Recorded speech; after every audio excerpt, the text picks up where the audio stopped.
हे चटणीचं texture colour किती सुंदर आलाय तो पहा आणि अगदी झटपट होणारी.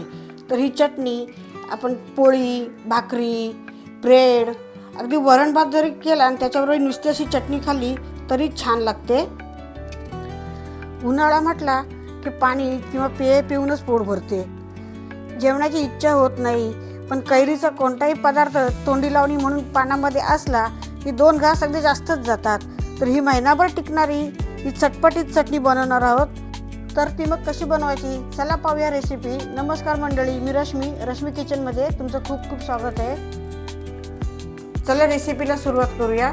हे मी कैरी घेतलेले आहेत. हे अर्धा एक तासापूर्वी मी असे पाण्यात बुडून ठेवलेले आहेत. पाण्यात बुडवलं म्हणजे कसं, हे देठ असतं ते असं पाण्यात बुडून ठेवायचं, म्हणजे देठाला जो चिकटपणा असतो तोही निघून जातो आणि थोडी उष्णता कमी होते, कारण कैरी उष्ण असते.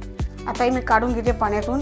अगदी स्वच्छ पुसून घ्यायची, कारण आपण जी चटणी करणार आहोत ते आपण महिना 2 महिन्याची टिकणारी असते. एकदम स्वच्छ पुसून घ्यायची. आता चटणीला जरा पाण्याचा अंश लागला ना तर चटणी लवकर खराब होते. एकदम कोरडी करून घेतली. आता वरचा भाग आपण काढून घेऊया. आता मी त्याची सालं काढून घेते. आता ही सालं आहे ती फेकून द्यायची नाही. त्याच्यापासून आपण जी चटणी करतो कोथिंबीरची त्याच्यामध्ये सालं टाकायची, म्हणजे ती चटणी तयार होते. किंवा दुसरी सालं सुकवायची आणि त्याचा असं एकदम सुकली की एकदम अशी कोरडी असं चुरा करायचा. म्हणजे एकतर आमचूर पावडर किंवा आपण काही पदार्थ बनवला तर त्याच्यात टाकायला हे उपयोगी पडतात. तर ही सालं अशी फुकट जात नाहीत. तर ही सालं आहेत ती मी आता उन्हात सुकत ठेवणार आहे आणि मग तुम्हाला दाखवते याची पावडर वगैरे. आता ही मी कैरी घेतले, ती अशी कट करून घ्यायची.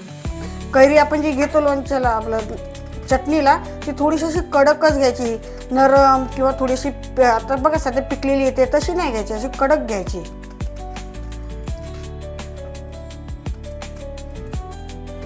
ती अशी ओबडधोबड कट करून घ्यायची, एकदम पण बारीक करणे. अशी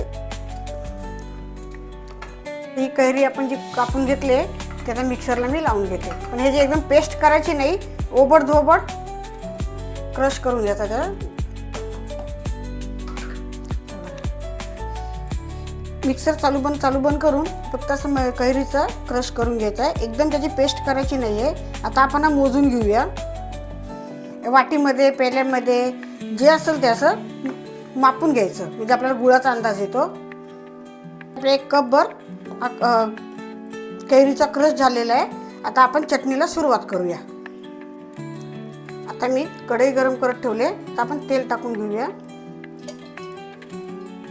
मी 2 चमचे तेल टाकून घेते. तेल थोडंसं जास्तच टाकायचं, आपण चटणी बनवणार आहोत म्हणून. तेल गरम झालं, आता राई टाकून घेऊ. राई तडतडली की आता मेथी टाकून घ्यायची. काळी मिरी आणि दालचिनीचा 1 तुकडा मी टाकून घेते. आणि हा हिंग जरा जास्तच टाकायचा, 1/2 चमचा हिंग. म्हणजे हिंग, काळी मिरी, दालचिनी, मेथी ह्याचा स्वाद आपल्या चटणीला छान येतो. आता ही मी टाकून घेते. हे चांगलं असं परतून घ्यायचं.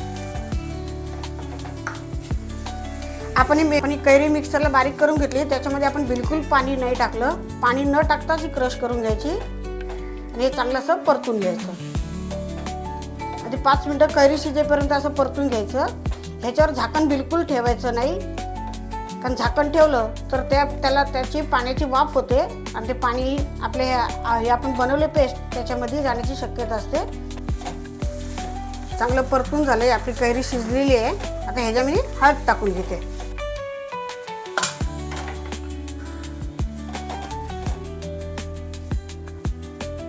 ह्याच्यामध्ये थोडंसं आपण मीठ टाकून घ्यायचं.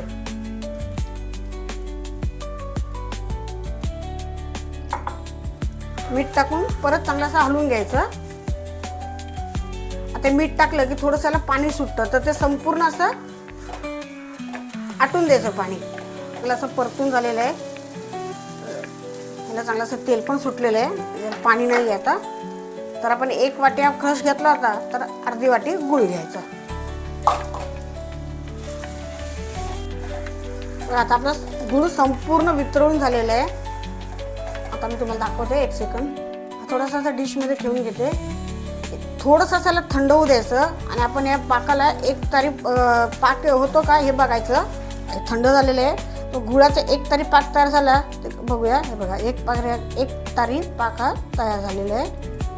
म्हणजे आपली ही चटणी आहे ती तयार झालेली आहे. आता थोडंसं थंड होऊ द्यायचं. मी गॅस बंद करते. थोडंसं आपल्याला कोमट होऊ द्यायचं आहे. आता मी थोडंसं हात लावून टाकते. आपली चटणी आहे ती अशी कोमट झालेली आहे. म्हणजे आपण हात लावतो तिथपर्यंत अशी कोमट झालेली आहे. कोमट झाली. आता त्याच्यामध्ये मी मिरची पावडर टाकून घेते. आता तुम्हाला जसं तिखट हवं त्याप्रमाणे याच्यामध्ये मिरची पावडर टाकून घ्यायची. चांगली याला अशी मिक्स करून घ्यायची. आता तुम्ही म्हणाल की ह्याच्यामध्ये गुळच का, साखर का नको. तर बरेच जण हल्ली साखर खातच नाहीत आणि गुळ हा आपल्या शरीरासाठी चांगला असतो.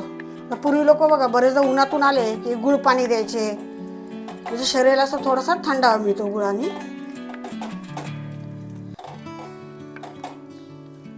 आपली ही चटणी तयार झालेली आहे.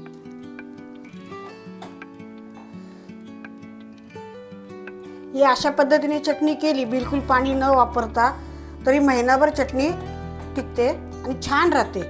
चवीला अशी आंबट, गोड, तिखट, चटपटीत.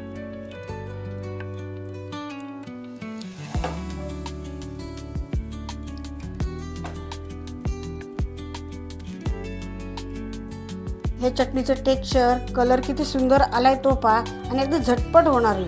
तर ही चटणी आपण पोळी, भाकरी, ब्रेड, अगदी वरण भात जरी केला आणि त्याच्याबरोबर नुसती अशी चटणी खाल्ली तरी छान लागते. चटपटीत चटणी अशी कधी तुम्ही बनवली का? नसेल बनवली तर एकदा नक्की बनवा. आपल्या चॅनलला लाईक करा, शेअर करा, सबस्क्राईब करा. धन्यवाद. जय श्री कृष्ण.